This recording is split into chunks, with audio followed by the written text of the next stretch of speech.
U.S. breaking news, change your read newspaper habit. Ideas. Mansour is a research fellow of the Middle East and North Africa program at Chatham House, the London-based think tank for international affairs. Iraq today has a unique opportunity to chart a new path away from 15 years of chaos and upheaval. Following the defeat of ISIS, the security situation is better than it has been for many years. Politically, there are glimpses of a move from identity to issue-based politics in various cross-sect electoral alliances. For instance, Islamists associated with Shi'ite cleric Muqtada al-Sadr have joined forces with secularists linked to the Iraqi Communist Party. Many Iraqis now see corruption as just as bad as terrorism, and the gap between elite and citizen has become more important than the gap between Sunni, Shi'ite, and Kurd. But despite these hopeful signs, the political class and Iraq's state institutions remain stale. Over 90% of the political parties and electoral entities running in these elections are the same. Rather than supporting the strengthening of institutions and the political culture through methods like new political parties or independent commissions to regulate electoral bylaws, Iraq's foreign allies, from Washington to London to Brussels, appear more concerned with upholding the status quo, once again focusing on personalities from the old elite. Video player is loading. 0:no/0:no.loaded, 0% progress, 0% stream type live. 0:no.1x. Descriptions off, selected. Undefined settings, opens undefined settings dialog. Captions and subtitles off, selected. This is a modal window. Beginning of dialog window. Escape will cancel and close the window. Text color white transparency opaque background color black transparency opaque window color black transparency transparent. Font size 50% text edge style none font family proportional sans serif. End of dialog window. The short-term logic is that in extraordinary circumstances, preferred political personalities can later fix the institutions.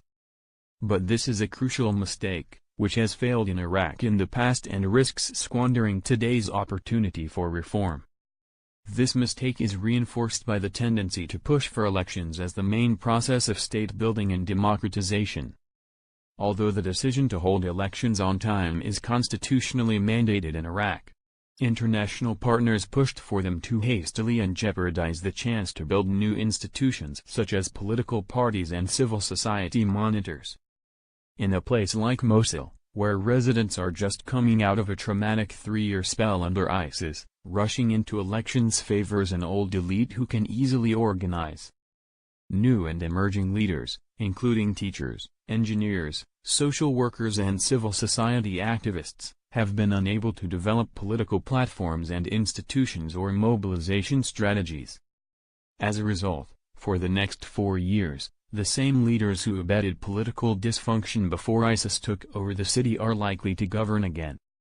In the lead-up to the upcoming elections, many analysts are still insisting that Western countries should interfere in the government formation process that follows to help ensure a moderate coalition of a mix of Shiite, Kurdish and Sunni elites. Yet this is the same failed strategy Western countries took in 2006 and 2010. When they supported former Prime Minister Nouri al-Maliki, who they believed would then build the Iraqi state. During two key government formation processes, analysts argued that Maliki was a break from sectarianism. U.S. diplomats often praised the more nationalist Maliki. In 2006, U.S. Ambassador al-Makaliozad endorsed Maliki as prime minister by claiming, "Maliki has deep concerns about expanding Iranian influence in Iraq." Then, in 2010, U.S. Ambassador Christopher Hill argued, in an Iraqi body politic that is attempting, albeit haltingly, to move toward a nationalist focus and away from the sectarian politics that shaped the 2005 election. The opposition, INA, is seen as strongly sectarian and more religious than Maliki's SLA. Ultimately, when Maliki formed the government in 2010, The White House applauded a clear rejection of the efforts by extremists to spur sectarian division. Yet Maliki's stint as premier ended in failure when ISIS captured one-third of Iraq in the summer of 2014.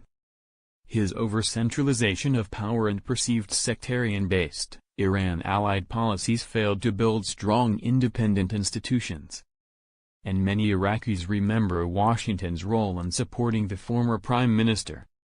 Fundamentally, the flawed process of supporting individuals first and institutions later rarely translates to effective state building. Beyond the consequences of simply getting it wrong as they did with Maliki, choosing personalities assigns top-down legitimacy to the same leadership. For Iraq's allies, this process has often seemed the easier option, as many have typically been laid to understand bottom-up dynamics and the complexities of new and emerging leaders in society.